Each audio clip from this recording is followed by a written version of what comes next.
السلام عليكم ورحمة الله وبركاته، والصلاة والسلام على رسول الله صلى الله عليه وسلم. في ممرات قصر خوراس المظلمة كان السلطان باراس يخطو بخطوات ثقيلة، وعيناه الزرقاوان تبحثان عن شيء لم يره أحد غيره. فجأة تعثرت خطى السلطان عند أطراف الغابة المحرمة، ليجد أمام ناظريه ذئبا جريحا يصارع الموت في فخ معدني غادر.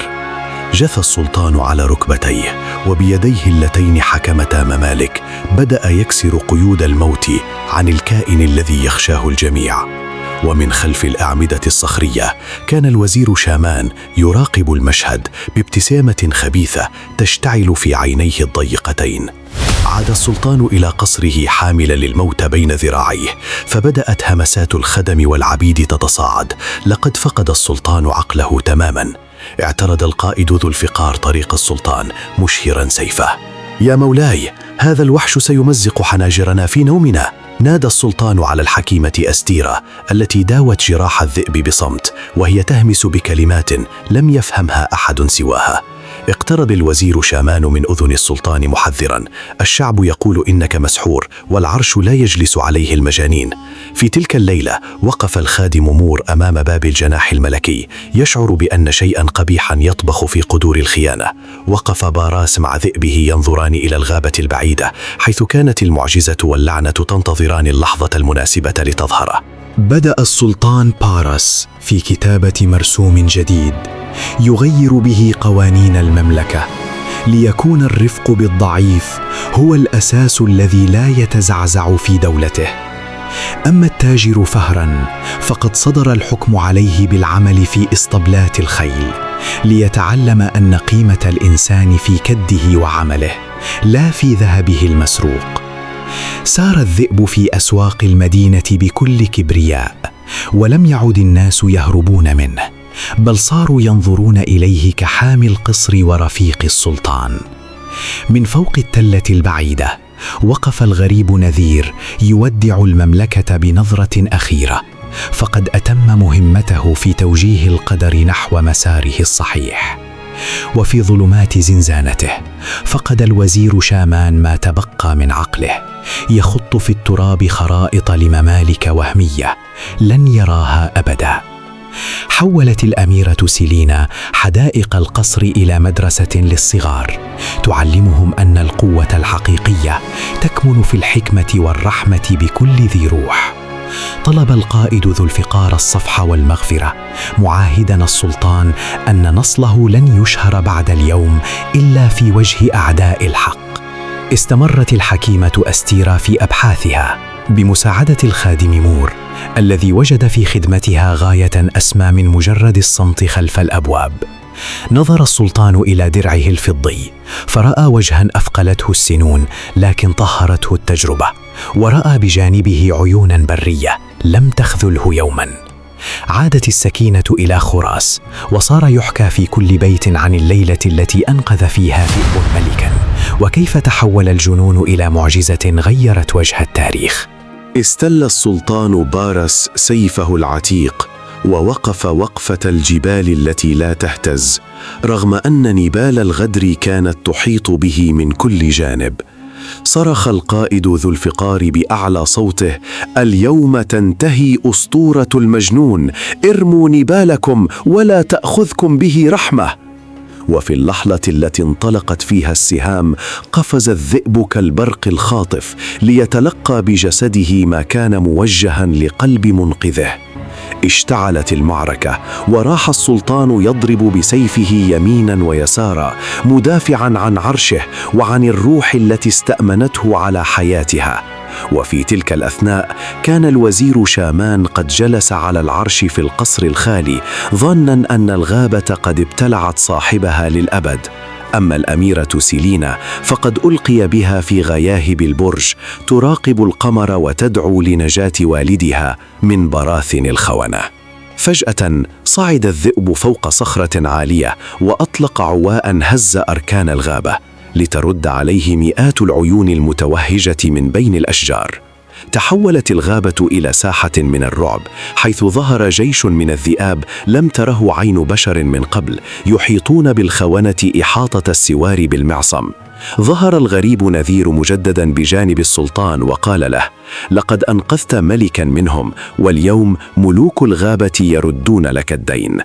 ومع خيوط الفجر الأولى بدأ السلطان بارس زحفه نحو القصر، ليس لاستعادة عرشه فحسب، بل لتطهيره من كل خائن غدار. وقف الوزير شامان في شرفة القصر يرقب الأفق، لكن لونه شحب حين رأى غبارا كثيفا يقترب، ليس غبار جيش بل شيئا أكثر رعبا. كان السلطان باراس يتقدمهم كإله للحرب، يحيط به مئات الذئاب التي كانت تنظر نحو أسوار القصر بعيون تملأها الرغبة في الانتقام.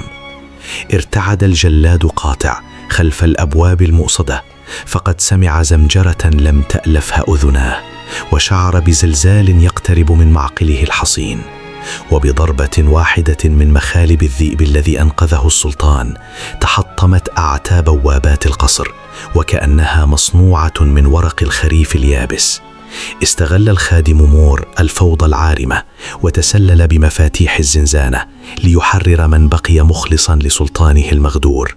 خرجت الأميرة سيلينا من محبسها لتجد أن فجر الحرية قد بدأ يبزغ وسط صرخات الخونة الذين حاصرهم الذئاب في كل زاوية.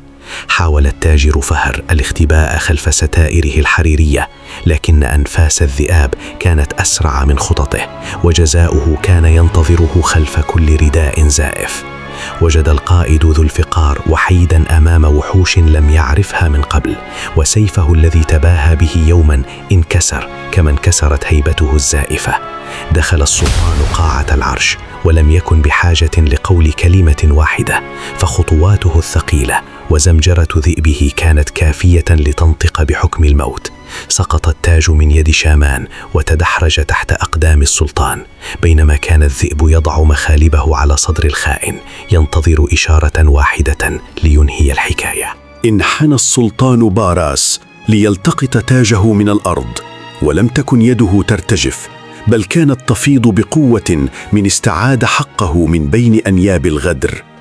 أخذ الوزير شامان ذليلا إلى غياهب السجون التي طالما ألقى فيها الأبرياء، ليدرك أن المكر السيء لا يحيق إلا بأهله.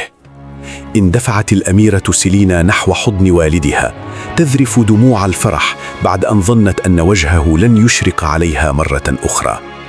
أما الغريب نذير فقد وقف وسط ساحة القصر كأنه حارس من عالم آخر، يراقب اكتمال النصر تحت ضوء القمر الفضي. تربع السلطان باراس على عرشه من جديد، وبجانبه الذئب الذي صار رمزا للوفاء في زمن عز فيه الصدق بين البشر. سيق الصياد ركن مصفدا بالأغلال ليعلم أن السهام التي وجهها للوفاء قد ارتدت لتخترق حياته ومستقبله.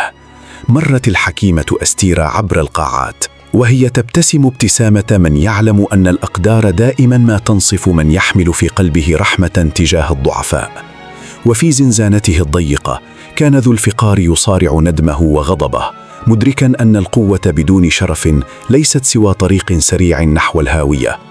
أقيمت وليمة كبرى في القصر، واجتمع المخلصون حول سلطانهم في ليلة لم تشهد خراس مثلها من قبل في الألفة والمودة. وقف باراس وذئبه يراقبان النجوم، وكأنهما يكتبان في كتاب السماء قصة ملك لم ينقذ حيوانا فحسب، بل أنقذ روحه من الضياع. دخل السلطان باراس إلى أرشيف القصر السري يدرس خرائط المماليك القديمة، مدركا أن الأمان لا يعني الغفلة عما يدور خلف الحدود. في أعماق السجن كان شامان يستمع لصوت الرياح في الخارج، معتقدا في أوهامه أنها أصوات جيوشه التي لن تأتي أبدا لإنقاذه. بدأ القائد ذو الفقار في إعادة بناء الحرس السلطاني، واضعا نصب عينيه أن الولاء للسلطان هو العقيدة الأولى لكل جندي. جابت الأميرة سيلينا أحياء المدينة الفقيرة توزع العطايا بيديها، ويرافقها الذئب كظلها ليبث الأمان في قلوب الضعفاء. أما الصياد ركن فقد صار يزرع الأرض التي أراد يوما أن يسقيها بالدماء، وصار ينظر للذئب بندم يحرقه كلما رآه. راقبت الحكيمة إستير النجوم السابحة في السماء، تقرأ في حركة الأفلاك قصة مملكة ولدت من جديد من رحم المحنة. اختلى السلطان بنفسه في ساعة صلاة، يشكر الخالق الذي سخر له وحشا من وحوش الغابة ليعيد له ملكا كاد أن يضيع. واصل الخادم مور عمله بصمت، يلمع تاج السلطان بعناية فائقة، وكأنه يلمع تاريخ المملكة الذي كاد أن يلوثه الغدر. وقف الذئب على شرفة القصر العالية، ينظر إلى الغابة البعيدة حيث كانت تلمع عيون بني جنسه، فخورا بما حققه مع رفيقه البشري. ومع غروب شمس ذلك اليوم، وقف السلطان وذئبه يشاهدان مدينتهما التي عادت تنبض بالحياة، في مشهد لخص معنى الوفاء والعدل. دخل التاجر فهر إلى ساحة القصر، يعبث بمسبحته، وقلق عظيم ينهش قلبه، فالسلطان لم يعد يهتم بأخبار القوافل بل بصديقه ذو الفراء. اقتربت الأميرة سيلينا من الذئب، ورغم الخوف رأت في عينيه وفاء لم تجده في وجوه البشر المحيطين بوالدها. وفي شرفة القصر المظلمة كان شامان وذو الفقار ينسجان خيوطا لإسقاط السلطان، مستغلين جنونه المزعوم بحماية الحيوانات الضارية. قرر السلطان الخروج في رحلة صيد مفاجئة، ولم يرافقه سوى ذئبه، وكأن قلبه كان يخبره أن جدران القصر لم تعد آمنة. عند بوابة القصر ظهر الجلاد قاطع بجسده العملاق وفأسه التي لا ترحم، ليمنع أي رسالة استغاثة من الخروج خلف السلطان. في قلب الغابة الضبابية توقف الذئب فجأة، وانتصبت أذناه محذرا، بينما شعر السلطان ببرودة غريبة تسري في عموده الفقري. من بين الظلال ظهر الغريب نذير بوجهه الشاحب وعباءته التي تشبه الليل، هامسا بكلمات طارت مع الريح: الخيانة خلفك والموت أمامك. كان القائد ذو الفقار يقود رجاله بصمت القتلى، يتتبعون أثر السلطان ليقضوا عليه بعيدا عن عيون الشعب. وعلى صخرة عالية كان الصياد ركن يجهز سهمه المسموم، فقد تم استئجاره لإنهاء حياة السلطان الذي أنقذ عدوه اللدود. حوصر السلطان وسط الغابة، ولم يتبقى معه سوى سيفه القديم وذئب جريح أقسم أن يرد الجميل بالدم. زار السلطان باراس قبور أسلافه في ليلة هادئة، يهمس لهم بأن العهد الذي قطعوه بحماية الضعيف قد تجدد اليوم بفضل ذئب غريب.